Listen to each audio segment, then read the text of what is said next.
What if there was a place in the universe where the very rules of reality collapsed?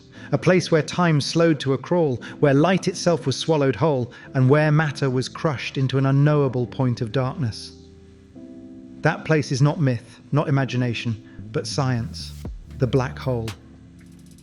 From the moment Albert Einstein's equations first hinted at their existence, black holes have haunted human thought.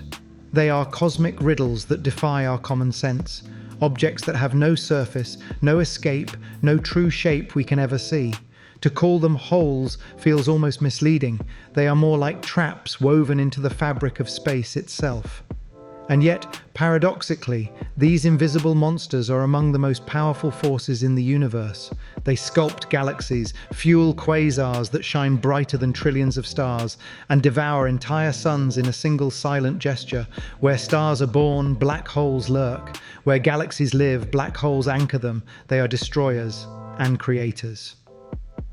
But among these cosmic titans, there exists something greater still, a black hole so enormous, so staggering in scale, that it dwarfs every comparison we can summon. Astronomers call it Toan 619, the largest black hole ever measured, 66 billion times the mass of our Sun, an event horizon so wide that it could swallow our entire solar system without a trace.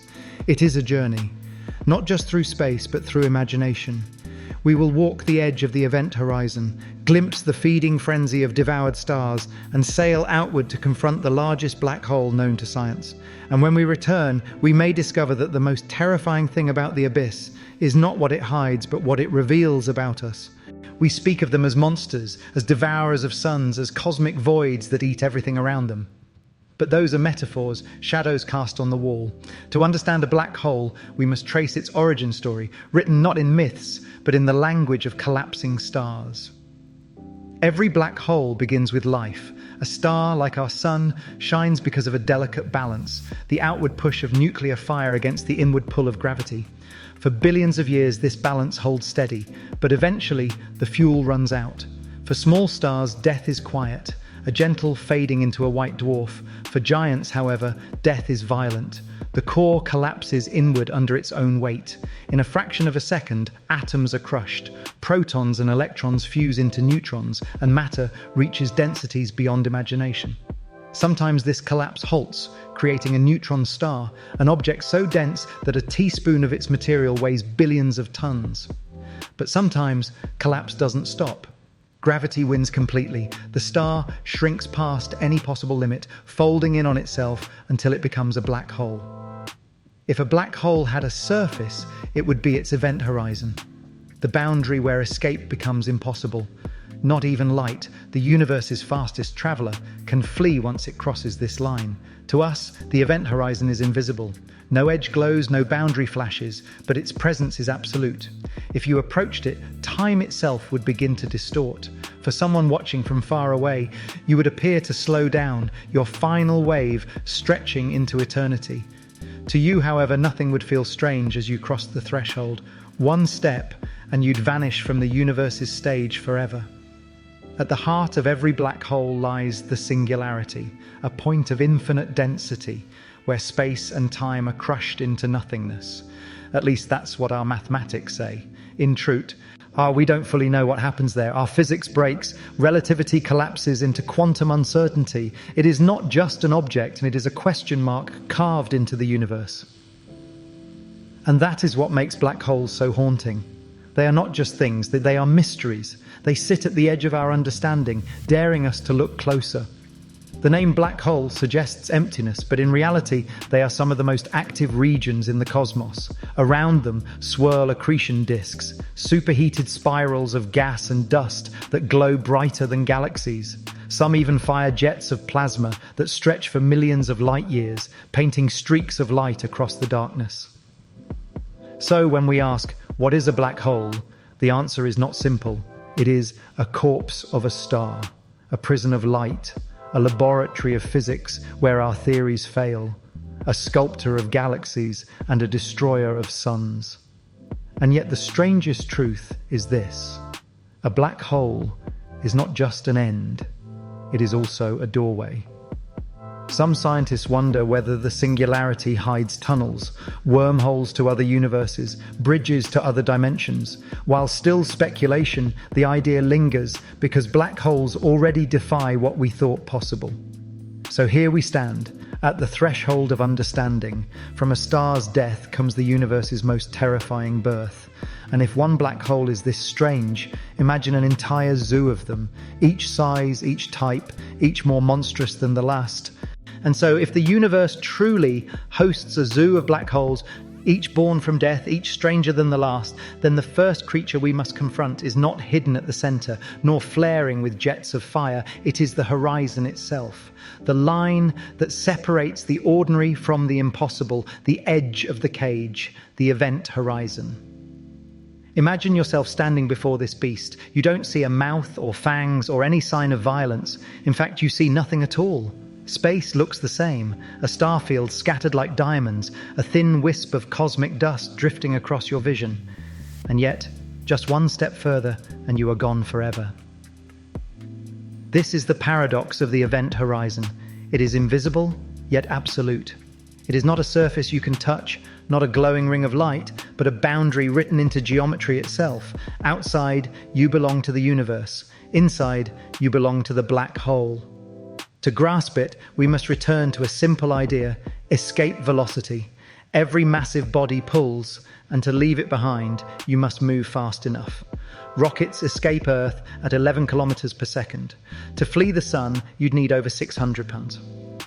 A black hole bends space so steeply that the escape velocity at a certain radius exceeds the speed of light. And because nothing outruns light, nothing crosses back. This radius is the event horizon.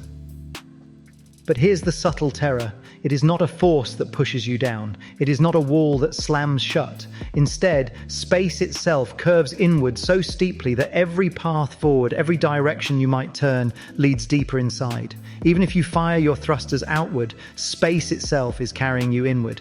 You are not falling into the black hole. The black hole is growing around you. But gravity bends not just space, it bends time. From afar, an observer watching you fall toward the horizon would see something strange. Your descent slows, each second stretches longer. Your movements become sluggish. As you approach the edge, time itself seems to grind nearly to a halt. To them, you freeze there. Your final gesture lingering forever, your image smeared into a ghostly afterglow of red light. But for you, there is no pause. One moment you fall, the next you cross, and you notice no difference at all. No alarm bells, no transition, no wall of fire. The horizon is silent, featureless, merciless. This is the cruel symmetry of relativity. Two truths at once. To you, time feels ordinary. To the universe watching, you never return. In 2019, for the first time in history, humanity glimpsed this boundary. The Event Horizon Telescope, a planet-wide array of dishes, captured the shadow of the black hole in the galaxy M87. What we saw was not the singularity, not the hole itself, but the rim where light whirled, bent, and failed to escape. A ring of fire encircling absence, an image that made the world pause, for we were looking not at an object, but at the limit of reality. The event horizon is the one thing a black hole shows us. It is its only visible face. Everything else is hidden. Think of it this way: the event horizon is less a door, more a cosmic mirror. To us outside, nothing crosses. To those falling in, nothing strange occurs. It is the place where perspectives split forever. And this split matters because it fuels some of the deepest paradoxes in physics. Stephen Hawking showed that black holes are not entirely black. They leak energy very slowly as Hawking radiation. But if black holes evaporate, then what happens to the information trapped inside? Does it vanish, breaking the laws of quantum mechanics? Or is it somehow encoded on the horizon itself, like a hologram of everything ever devoured? The event horizon is not just a line, it is a battlefield for the future of physics. And yet, despite its strangeness, the horizon does more than inspire paradox. It shapes galaxies. Matter spiraling near it heats to millions of degrees, lighting quasars so bright they outshine entire galaxies. Jets erupting from near the horizon stretch for millions of light years, marking black holes as cosmic engines as much as cosmic graves. The horizon is both prison and painter. It imprisons light but sculpts galaxies. It devours but also creates. Picture yourself at that boundary. Ahead, nothing but blackness. Behind, the stars of your childhood sky. You hover and the pull begins. There is no sound, no warning. The universe feels familiar, and yet every particle in your body is being rewritten. You reach out, your hand still moves, your thoughts still flow. But already the outside universe has lost you. Already time has bent. Already you are beyond return. It is here, at this edge, that science and philosophy collapse into one. For the event horizon is not just about where you go, it is about what you mean. Do you still exist, trapped inside forever? Or are you erased, smeared into radiation, dissolved into the horizon's holographic skin? This is not speculation. This is the horizon's gift, to take simple existence and turn it into a riddle. And yet, the horizon is only the beginning. Beyond it lies the singularity, the place where all paths converge, the heart of the beast. If the event horizon is the face of the black hole, the singularity is its soul, a point where our equations falter, where infinity is not just a number, but a place. To step through the horizon is to begin a final journey inward. There is no return, no detour, no escape. Every line you might trace leads to the same destination, the heart of darkness. And so, having crossed the edge, our next step is to face the center itself. And so we fall inward. The event horizon has closed behind us like a silent door, and all that remains is the journey toward the center, toward the singularity, the heart of darkness itself. What does it mean to approach a singularity? The word suggests a point, but it is more than that. It is the unraveling of our understanding. It is the place where physics abandons us, where equations scream infinity, and where the universe itself seems to whisper, "Here, I will show you no further." When a massive star dies, its core implodes under gravity's relentless hand. Atoms are crushed, protons and electrons squeezed into neutrons. Neutrons, stars themselves, defy comprehension. A teaspoon of their matter weighs billions of tons. Yet even they represent a balance, pressure resisting gravity, matter resisting collapse. But if mass exceeds the critical threshold, even that balance fails. No force remains to resist. The star contracts past the point of endurance. Gravity's pull becomes infinite. And at the center of the black hole, space and time themselves collapse into a singularity, a place of infinite density, infinite curvature, infinite impossibility. What does infinite mean here? It means our laws no longer apply. Relativity, the most tested theory in science, breaks. Quantum mechanics, master of the very small, stumbles. At the singularity, the universe holds a secret it will not share. As you fall inward, past the event horizon, the pull intensifies. To an outside observer, your journey ended already. You froze on the horizon, stretched into eternity. But from your perspective, time flows on, carrying you inward, faster and faster. The light of the universe fades behind you. The stars you once knew vanish. Around you, space itself narrows, funnels, accelerates. Every heartbeat brings you closer to the place where space ends. Scientists call this geodesic incompleteness. It means that inside a black hole, every possible path leads to a dead end. You cannot turn aside, you cannot orbit, you cannot pause. Every trajectory curves inward to the same destiny, the singularity. If the black hole is small, a few times the mass of the sun, you wouldn't even make it far. Tidal forces near the center would tear you apart long before you reach the singularity. Your feet, closer to the center than your head, would be pulled far harder. You would be stretched, atom by atom, into a thin filament, a process scientists call, almost jokingly, spaghettification. But inside a supermassive black hole, like Sagittarius A at the center of our galaxy, the story changes. Its sheer size makes the tidal forces at the horizon gentle. You could pass through without being torn apart instantly. You would drift inward, crossing the horizon almost peacefully.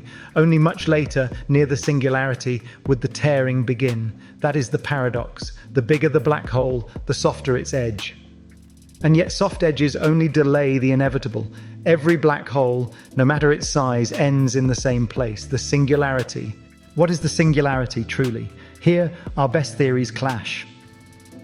General relativity insists that the singularity is a point of infinite density, where space and time themselves terminate. Nothing exists beyond it. It is the ultimate, the end. Quantum mechanics, however, refuses infinity. It demands probabilities, uncertainty, fluctuations. To quantum theory, infinities are signals of incomplete knowledge. Somewhere, hidden in the mathematics we have not yet discovered, there must be a deeper truth. The unification of these two visions is the holy grail of physics, a theory of quantum gravity. Some propose that singularities may be avoided altogether, replaced by exotic states of matter or space-time foam. Others imagine that the singularity connects to other universes through wormholes that collapse in one world, may be the birth of another. For now, all we know is that our knowledge ends at the singularity, and that alone makes it one of the most important frontiers in science. From the singularity arise paradoxes that shake the foundations of science. Information paradox. If matter falls into the singularity, is its information lost forever? Quantum mechanics insists information cannot be destroyed, but relativity suggests black holes swallow it completely. This tension drives entire fields of research. Cosmic censorship hypothesis. Does nature always hide singularities behind event horizons? Or could naked singularities exist, exposed to the universe, showing us physics raw and unfiltered? Most physicists hope the former, for the latter would tear causality apart. Time travel conjectures. Some models suggest singularities might loop space-time into closed curves, allowing journeys backward in time. If true, the singularity is not just an end, it is a labyrinth. Each paradox sharpens the same truth. Black holes are not just astronomical objects, they are thought experiments carved into the universe. If you could record your descent, what would you see? At first, the world narrows into a tunnel of light. Behind you, the stars bend, their light twisted into arcs and rings. Closer still, the universe vanishes altogether. Only the pull remains. Your body stretches, your atoms strain. You approach a place that cannot exist and yet does. And then, silence. Not the silence of space, but of meaning itself. The singularity does not roar, it does not glow, it simply ends the story. Every particle, every timeline, every question collapses into one. What happens here? And there, the universe gives no answer. The singularity is not only about destruction, it is also a mirror reflecting the limits of human thought. It forces us to confront the fragility of our knowledge. Our brightest theories, our proudest mathematics all unravel here. It asks us, is the universe comprehensible, or are there places forever beyond our reach? Are singularities telling us to look deeper, or are they whispering that we will never see beyond them?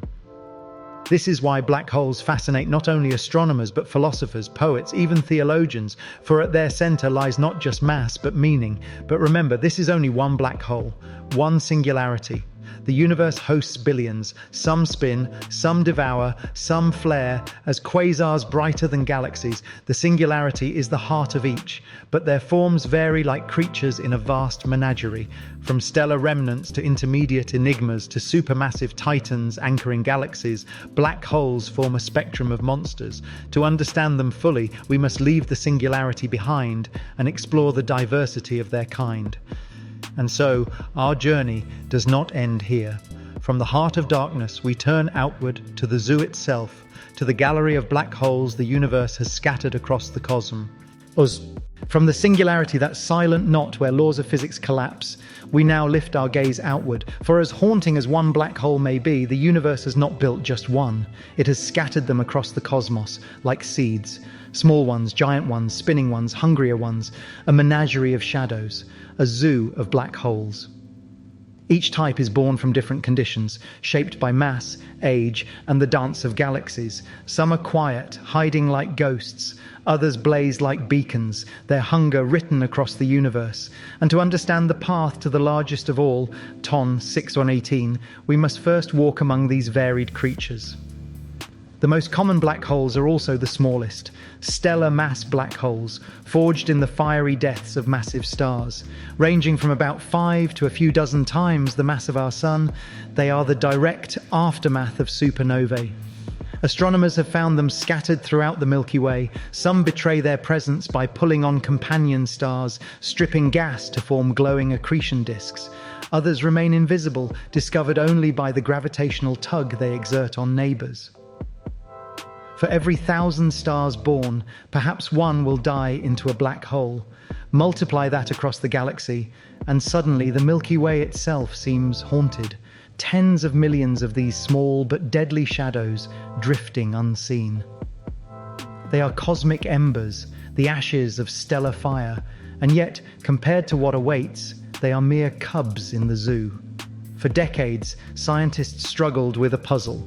If small black holes exist and supermassive ones anchor galaxies, where are the middleweights?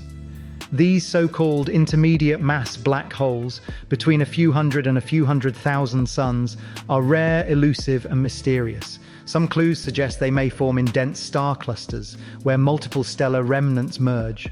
Others hint that they are waypoints in the growth of some giants, seeds that one day swell into galaxy-shaping titans. Finding them has been like chasing ghosts, but in recent years evidence has grown stronger, from ripples in space-time detected by gravitational wave observatories like LIGO to faint X-ray flashes in star clusters. Each discovery whispers that the cosmic zoo is more crowded than we once believed.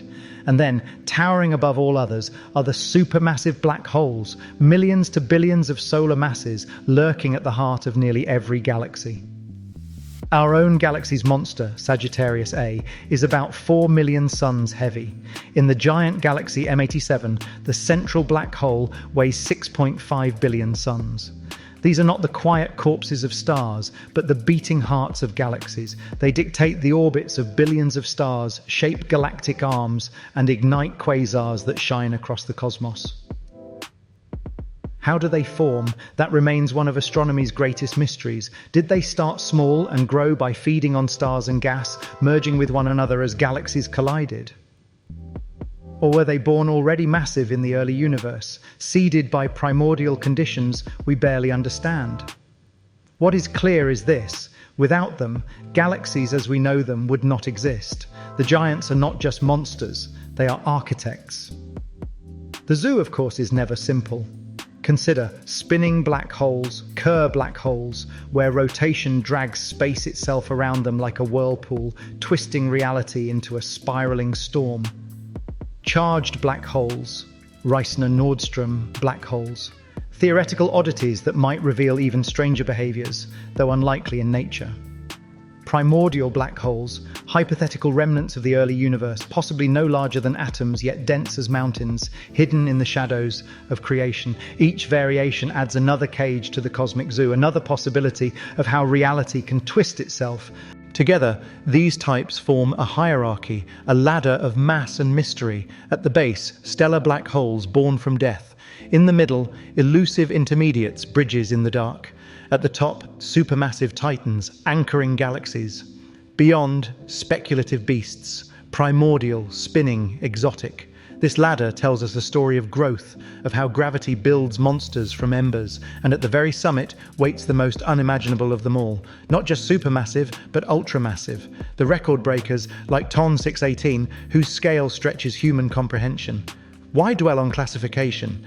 Because in understanding the zoo, we understand the path of cosmic evolution. Small black holes are the ashes of stars. Intermediate ones may be the seeds of giants. Supermassive black holes sculpt galaxies, and the ultramassive hint at extremes the universe can reach. Each member of the zoo is a clue, a page in the story of how structure forms, how matter collapses, how gravity sculpts creation from destruction. Imagine touring this zoo.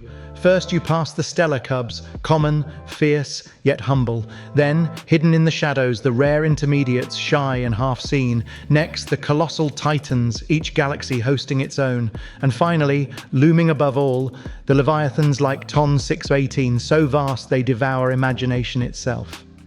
This is not a zoo you watch from safety. It is a zoo in which we live. Our own galaxy is a cage orbiting its central beast. Every star, every planet, every atom of us is already inside this cosmic menagerie. And so, our journey must narrow. We have walked among black holes in general, seen the zoo from afar. Now it is time to turn inward, to face the beast that anchors our own home. At the center of the Milky Way, hidden behind veils of dust and gas, lies Sagittarius A, the quiet giant that dictates the fate of every star we see in the night sky. It is there that we will travel next, to meet our galaxy's ruler face to face. From the zoo of black holes where cosmic predators of every size stalk the darkness, one truth lingers: we are not mere visitors to this menagerie, we are inside it. Our own galaxy is caged, our stars bound, our planets caught in the unseen gravity of a central beast, and though it hides behind curtains of gas and dust, its power reaches across tens of thousands of light years. This beast is called Sagittarius A, invisible, silent, unblinking, yet it commands billions of suns to dance around it. For centuries, astronomers gazed at the hazy band of the Milky Way, unaware that at its core lurked a supermassive black hole. The center of our galaxy is hidden by thick clouds of interstellar dust, a curtain that blocks visible light. No telescope of Galileo's age could pierce it. For all of human history, the core remained a mystery, a smudge of stars and gas. It wasn't until the 20th century, when radio astronomy came of age, that whispers of something unusual emerged. In 1933, engineer Karl Jansky, while studying radio interference for Bell Labs, stumbled upon a persistent signal coming from the constellation Sagittarius. It was faint, constant, unlike any known source. Later astronomers refined this, pinpointing the radio emission to a compact region at the very heart of the Milky Way. They gave it a name, Sagittarius A. At first, no one guessed what it was. A dense cluster of stars? A cloud of hot gas? Or something stranger?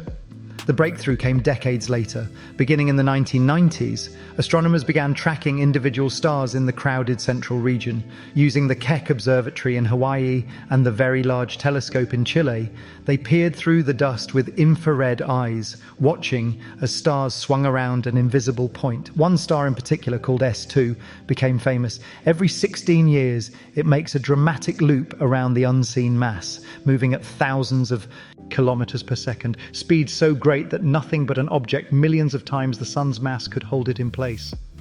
Imagine it, a star, blazing with the energy of 10 suns, whipped around by an invisible hand. Astronomers plotted its orbit with exquisite precision, and when the calculations were done, the conclusion was unavoidable. Hidden at the center of the Milky Way was a black hole 4 million times heavier than the sun. In 2020, Andrea Ghez and Reinhard Genzel received the Nobel Prize in Physics for this discovery. Their decades of work had proved what theory long suspected. Our galaxy, like so many others, is ruled by a supermassive black hole. Sagittarius A is not a quasar. It does not blaze with the fury of a black hole feasting on stars. Compared to the monsters at the hearts of active galaxies, it is calm, even sleepy. Occasionally it flares as it devours bits of gas or dust, sending X-ray flashes that ripple through space. But most of the time, it waits in silence.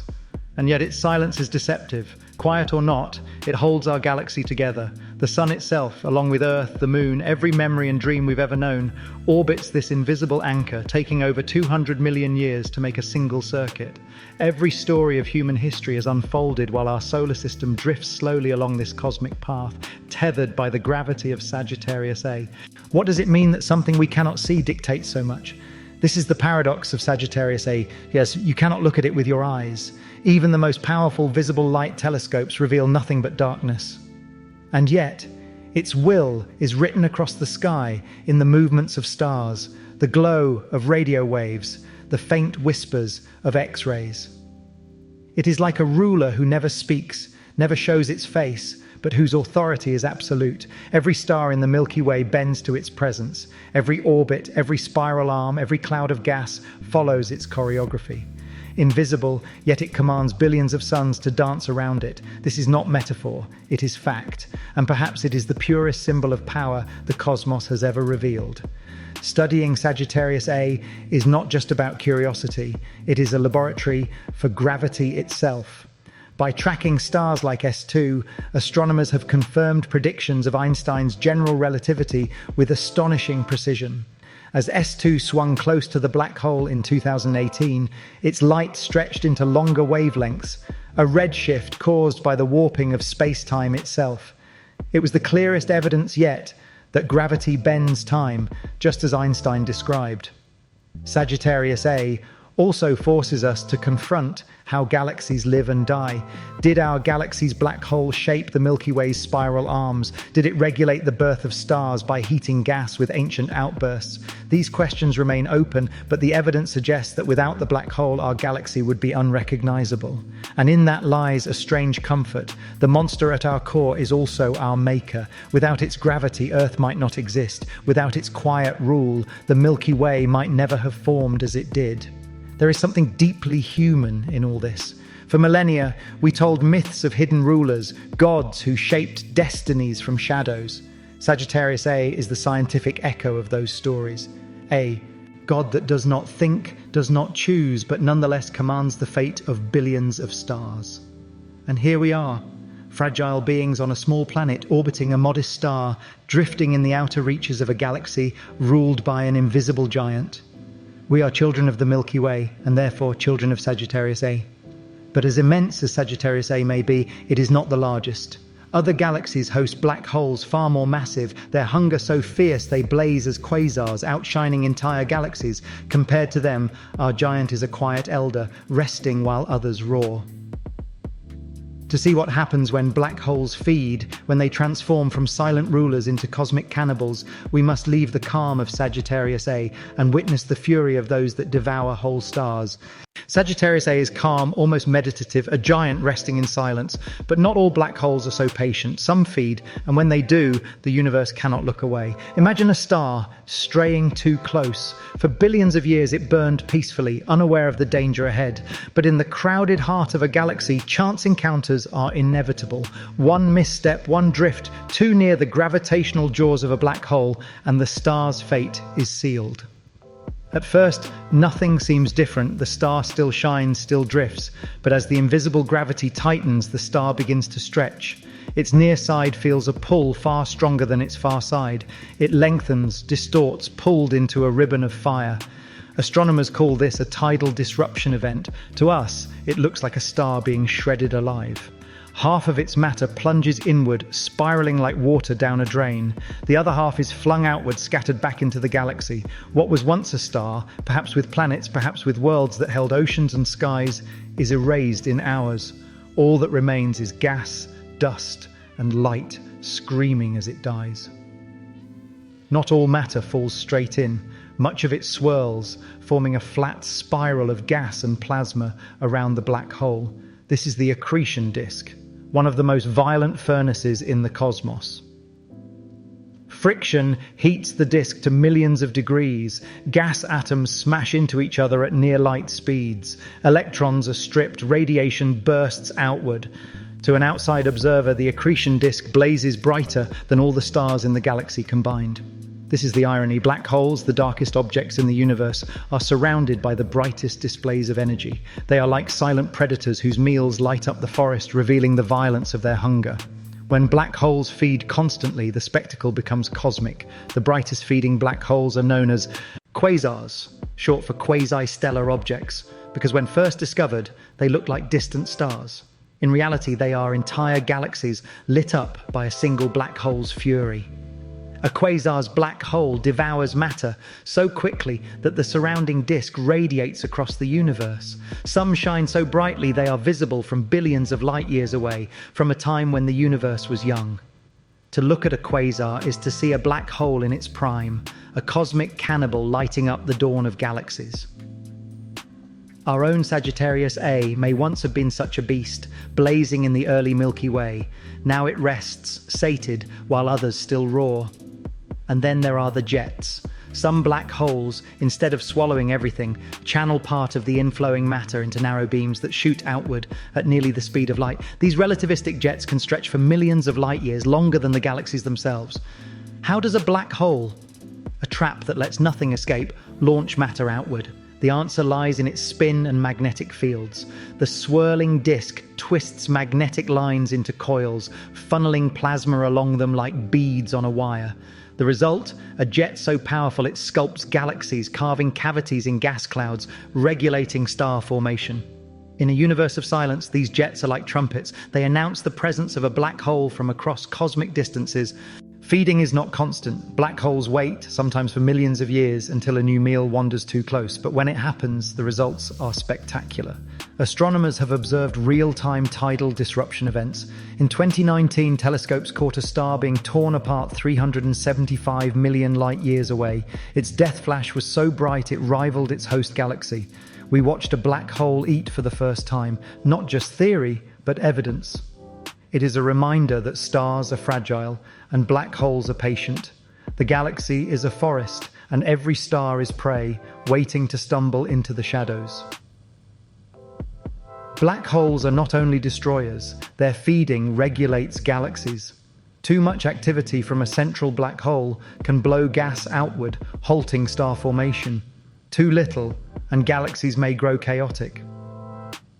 In this sense, black holes are gardeners as much as cannibals. They prune galaxies, controlling their growth. The death of stars becomes the birth of balance. Destruction fuels creation. What are we to make of this? A star spends billions of years shining, nourishing planets, perhaps even life. Then in a single close pass, it is devoured, its story erased. Is that cruelty or simply balance? Black holes remind us that the universe does not preserve. It transforms. Every star eaten becomes energy, heat, radiation that travels outward to light the darkness. Nothing is wasted, nothing is spared. Perhaps that is why black holes capture our imagination. They are not only predators but alchemists, turning matter into light, silence into spectacle. If Sagittarius A is our quiet ruler, then quasars are the feasting kings of other galaxies, but even they bow before something larger still. The ultramassive black holes, the record breakers. Among them, one stands above all. TON 618, the largest black hole we've ever measured, weighing billions upon billions of suns. If Sagittarius A is a giant, TON 618 is a god. And so our path now leads beyond the feeding grounds of ordinary giants toward the leviathan that redefines the possible. From the quiet rule of Sagittarius A to the feeding frenzies of quasars, our path has carried us deeper into the zoo of giants. But now we stand at the edge of imagination itself, facing a leviathan so vast it redefines what we thought possible. This is TON 618, the largest black hole ever measured. The name does not inspire awe at first glance. TON 618 sounds more like a catalogue entry, a sterile code in a cosmic library, and in truth that's how it began. A faint, unusual source of light recorded in the 1950s during a survey of distant blue stars at the Tonantzintla Observatory in Mexico. Astronomers were searching the sky, and TON 618 was noted but not understood. Decades later, more powerful telescopes revealed the truth. This was not a star, it was a quasar. A blazing beacon from the early universe, 10.4 billion light-years away. Its light had traveled across nearly the entire age of the cosmos to reach us. And powering that quasar was a black hole unlike anything ever imagined, a monster estimated at 66 billion solar masses. Numbers are easy to say, harder to feel. So let us measure TON 618 in comparisons. Our sun could fit inside it 66 billion times. Its event horizon stretches across 390 billion kilometers, larger than the orbit of Pluto, larger than our entire solar system by far. If placed at the center of our solar system, its edge would swallow every planet, every comet, every scrap of light out to Neptune and still have room to spare. This is not merely a black hole, it is a galaxy eater. TON 618 is so far away that we see it as it was billions of years ago, when the universe itself was young. And even then, it was already unimaginably massive. This raises a haunting question. How could something so big form so early? Did it grow from smaller seeds, consuming stars and gas at furious rates, merging with other black holes during galactic collision? Science, or was it born already enormous, forged in the chaos of the first moments after the Big Bang? We do not know. TON 618 is not just a black hole, it is a challenge to our theories of growth, of time, of cosmic history. We cannot see TON 618 directly. No telescope can reveal its face.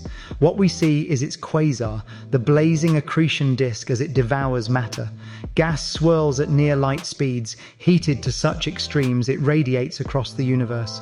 This glow is so intense that TON 6118 outshines entire galaxies. From 10 billion light-years away, it is still visible to us. Imagine that. A single object brighter than trillions of stars, announcing its hunger across cosmic gulfs. If black holes are predators, TON 618 is a lighthouse made of fire, screaming its presence through eternity. Standing before such a leviathan, numbers lose meaning. What does 66 billion suns feel like? What does a shadow bigger than a solar system mean for us, tiny creatures orbiting one star in a quiet arm of the Milky Way? Perhaps TON 618 is less an object than a mirror, reflecting back to us our own limits. It forces us to confront scale in ways our minds resist. We can imagine mountains, planets, even stars. But a black hole that swallows galaxies, that belongs to myth, and yet it is real. If TON 618 exists, could there be larger black holes still, hidden farther in the universe waiting to be found? Some astronomers suspect there may be ultramassive black holes, topping 100 billion solar masses. The universe does not ask permission before breaking our records. Perhaps TON 618 is just the beginning, a signpost pointing toward extremes we have yet to comprehend. Imagine traveling toward TON 618. From afar, you would see its quasar shining like a false star, brighter than all around it. As you drew near, the light would stretch into arcs, space itself bending under the weight of its gravity. The closer you came, the more the universe would seem to funnel into that single point. Crossing its event horizon would not be sudden. Its sheer size means tidal forces near the edge are gentle. You could drift inward without feeling the tearing. But once inside, the inevitability remains. Every path leads to the singularity. And in TON 618, that singularity is not just a point of destruction. It is a cathedral of gravity, a place where the universe itself folds in on itself at unimaginable scale. Why does TON 618 matter to us here on Earth, so far away? Perhaps because it reminds us of two things: the fragility of scale. Our world feels vast, yet it is nothing compared to what gravity can create, the mystery of beginnings. TON 618 should not exist so early in cosmic history, and yet it does. That mystery forces us to re-examine how galaxies form, how matter collapses, how time itself flows. In that sense, TON 618 is more than an object. It is a cosmic question mark burning across the sky. We began with the death of stars, tracing their collapse into black holes. We walked the zoo, met Sagittarius A, watched stars torn apart, and now faced the greatest leviathan known. But the journey does not end here. For beyond the scale of even TON 618 lies something deeper, the philosophy of darkness itself. What do black holes teach us about the universe, about time, about mortality, about ourselves? To answer that, we must step beyond numbers, beyond scales, and look into the mirror black holes hold up to us.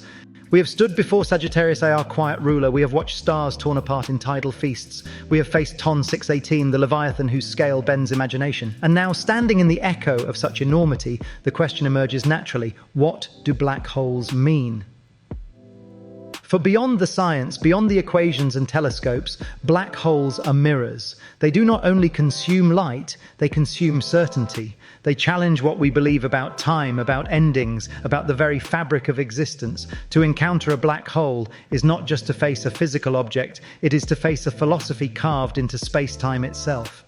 Perhaps the most unsettling lesson is about time. At the event horizon, time slows for the falling traveler. To the outside observer, the fall never completes. To the traveler, it does. Both truths coexist, irreconcilable yet undeniable.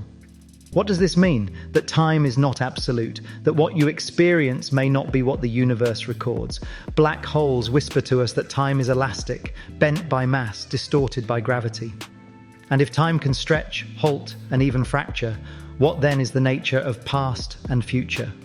Perhaps they are not fixed corridors, but shifting illusions shaped by where we stand. Black holes teach us that our most sacred constant, time itself, is negotiable. We call singularities the end, but are they? When matter crosses the horizon, we say it is gone, destroyed, erased. Yet quantum theory insists information cannot be destroyed. So where does it go? Some suggest it remains encoded on the event horizon like a cosmic hologram. Others imagine it escapes through Hawking radiation, slowly leaking back into the universe.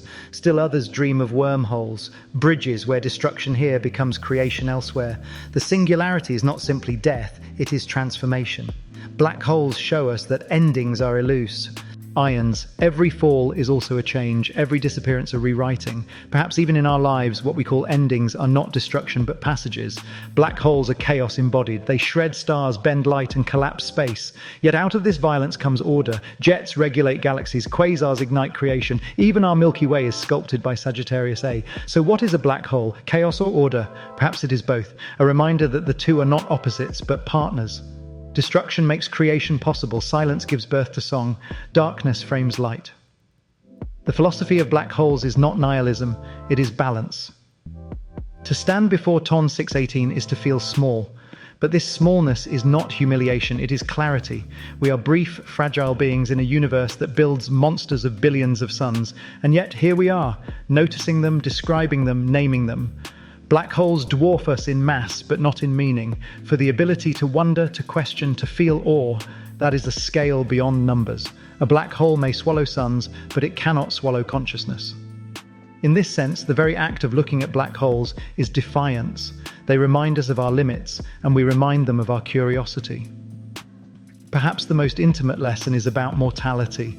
Black holes show us that nothing lasts. Stars collapse, galaxies collide. Even black holes themselves will one day evaporate through Hawking radiation, leaving only a whisper of energy in the void.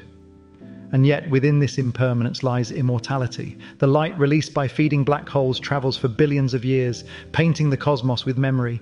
Even in death, stars live on as photons, racing outward forever. What if we are the same? What if our lives, brief as they are, release echoes that ripple beyond our sight? In the minds we touch, in the stories we tell, in the curiosity we pass on, black holes oh, not erase meaning. They reveal that meaning outlives form. Every civilization that looks into the night sky sees itself. The ancients saw gods in the constellations. We see physics in galaxies. But in black holes, what we see is raw, our own questions. What is time? What is an ending? Can information or memory ever truly vanish? Is destruction the opposite of creation or its partner? Black holes answer none of these directly. They force us to wrestle with them. They pull not only on stars but on thought itself.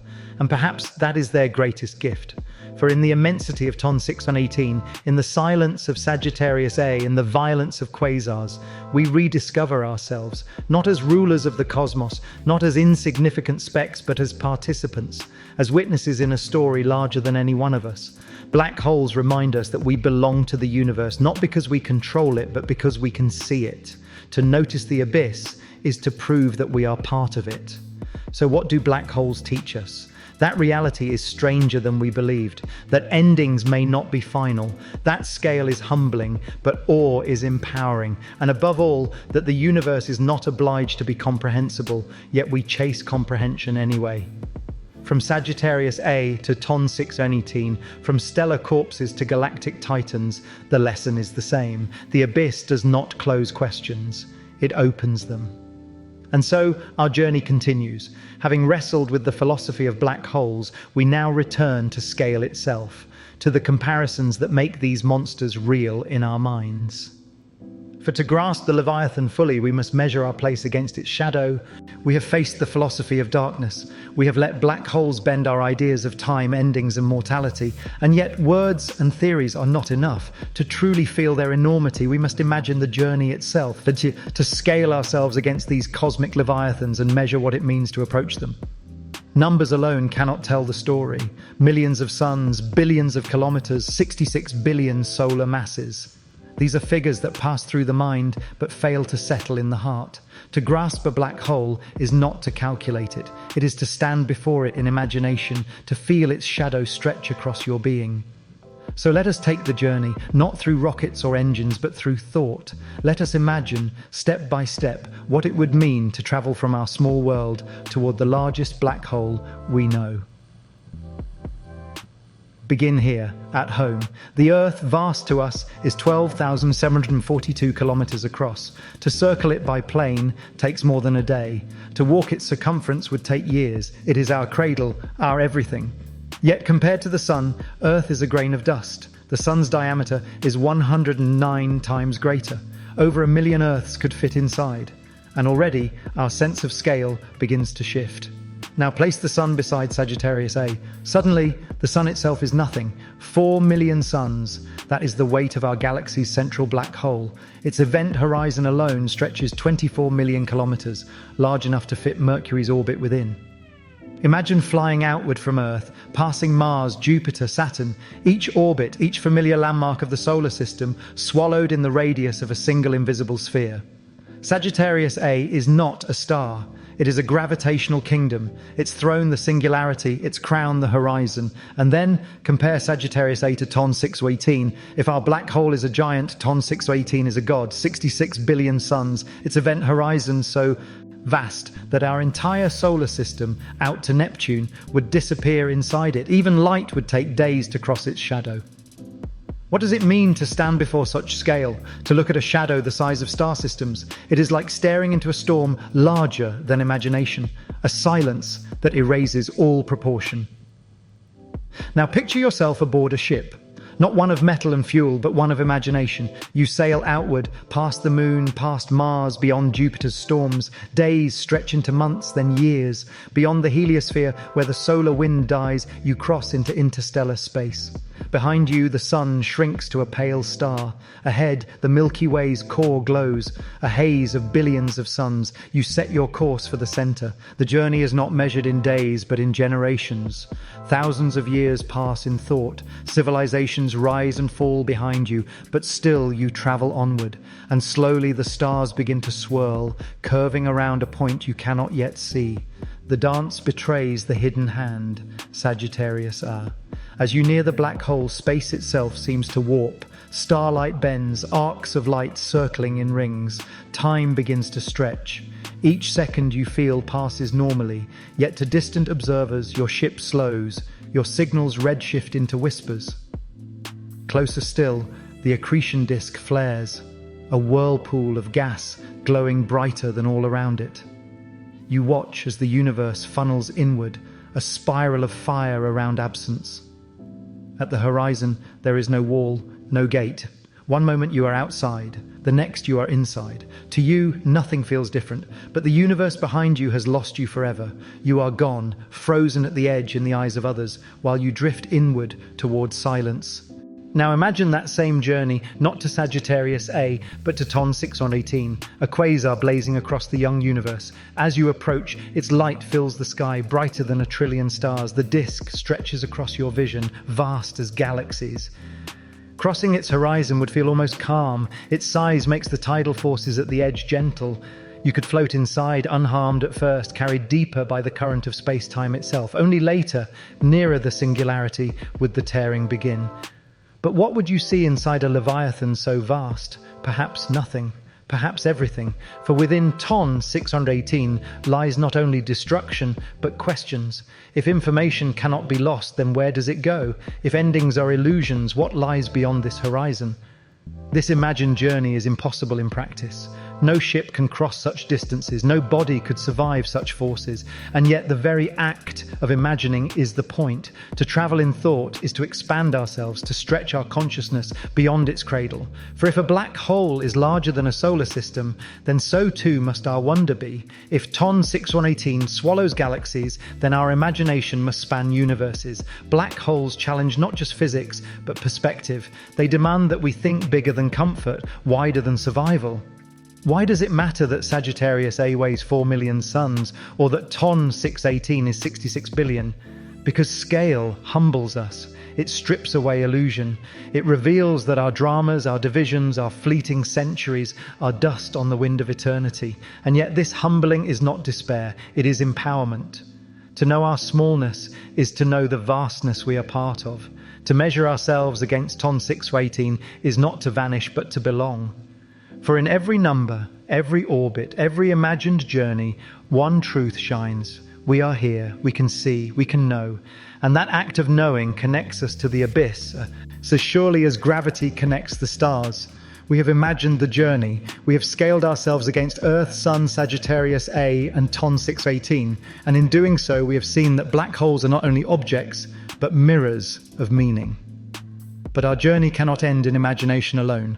We must now step back, reflect, and close the path we began. For beyond all the science and all the wonder lies the final question: what do black holes leave us with?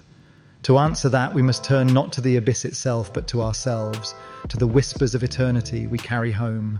We have travelled far, from the collapse of stars to the quiet giant at the centre of our own galaxy, from cannibal feasts that light up the cosmos to the leviathan of leviathans, TON 618. We have scaled ourselves against shadows larger than solar systems, imagined the plunge across horizons, and wrestled with the philosophies of time and endings. Now, at the end of this journey, we return not with answers, but with something subtler: perspective. For black holes do not hand us certainties, they whisper, and their whispers are not about themselves, but about us. The first whisper is about time. Black holes bend it, stretch it, fracture it. At the horizon, time slows for the falling traveller and halts for the outside observer. Past and future blur into paradox. And yet, in their distortion, black holes remind us of a truth: time is not absolute. It is relative, personal, shaped by where we stand and how we move. So what is time for us? Not a rigid measure, but an experience, a flow that feels long in moments of wonder and fleeting in moments of joy. Black holes remind us that our minutes and hours are fragile things, not guarantees, but gifts. The second whisper is about balance. We call black holes destroyers, and rightly so. They shred stars, erase worlds, devour galaxies. But in doing so, they also create. Their feeding ignites quasars, their jets sculpt galaxies, their gravity holds structure together. Destruction is never the end. It is always transformation. Stars become light. Light becomes energy. Energy travels outward to new places, fueling new beginnings. And perhaps our lives echo this same truth. Endings are not erasures, they are transitions, reshaping what comes after. The third whisper is about scale. TON 618 dwarfs our imaginations. Its mass mocks our measurements. And yet when we describe it, when we picture it, when we speak its name, we prove something extraordinary, that our minds can stretch across billions of light years, across billions of suns. Scale humbles us, yes, but humility is not weakness, it is clarity. To feel small is to see truthfully. To accept smallness is to accept belonging. We are not rulers of the cosmos, nor are we irrelevant dust. We are part of its vastness, participants in its story. The fourth whisper is about endings. At the singularity, matter collapses, laws break, and our theories fall silent. It seems like the end. But quantum mechanics protests. Information must persist. Reality does not allow erasure. So what is an ending, truly? Perhaps not annihilation, but transformation. Perhaps even the death of stars, even the evaporation of black holes, are simply new beginnings we cannot yet see. And so too with us. Black holes suggest that endings are never as final as they appear. The story continues in forms we do not yet recognize. And woven through all of this is the final whisper: meaning. Black holes are vast beyond our reach, violent beyond our survival, strange beyond our comprehension. Yet here we are, fragile beings on a pale blue world, noticing them, naming them, imagining journeys to them. This act, the act of looking into the abyss and reflecting back, is meaning itself. It is the thread that ties us to the cosmos. The black hole does not know us, but in knowing it, we know ourselves. So let us return now in thought from the abyss. Back past TON 618's blazing quasar, back past the tidal feasts and jets of plasma, back past Sagittarius A, our quiet ruler, back past the zoo of shadows, to the small star we call the sun, back to Earth, a grain of dust orbiting in silence. And yet it does not feel small now, for every breath we take, every thought we think, every story we tell is part of the same cosmos that builds leviathans. The same laws that bend light at horizons also guide the beating of our hearts. We are not apart from the abyss, we are shaped by it. At the start of this journey, we asked, what is a black hole? We called it a monster, a devourer, an end. And yet, after traveling through their shadows, the truth is richer. A black hole is not just an object, it is a paradox, a laboratory, a philosopher, a mirror. They remind us that reality is not simple, that endings may be beginnings, that scale humbles but awe empowers, that even in silence the universe speaks. And perhaps the greatest lesson of all is this: the abyss is not empty, it is full of meaning. So when you next look at the night sky, remember, at its heart lies silence so deep it swallows light.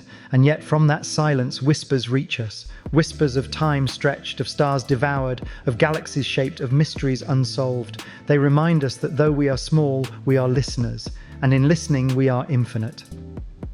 Black holes are not only the monsters of the cosmos, they are its philosophers, its poets, its eternal questions. And in their whispers, we hear not just the universe, but ourselves.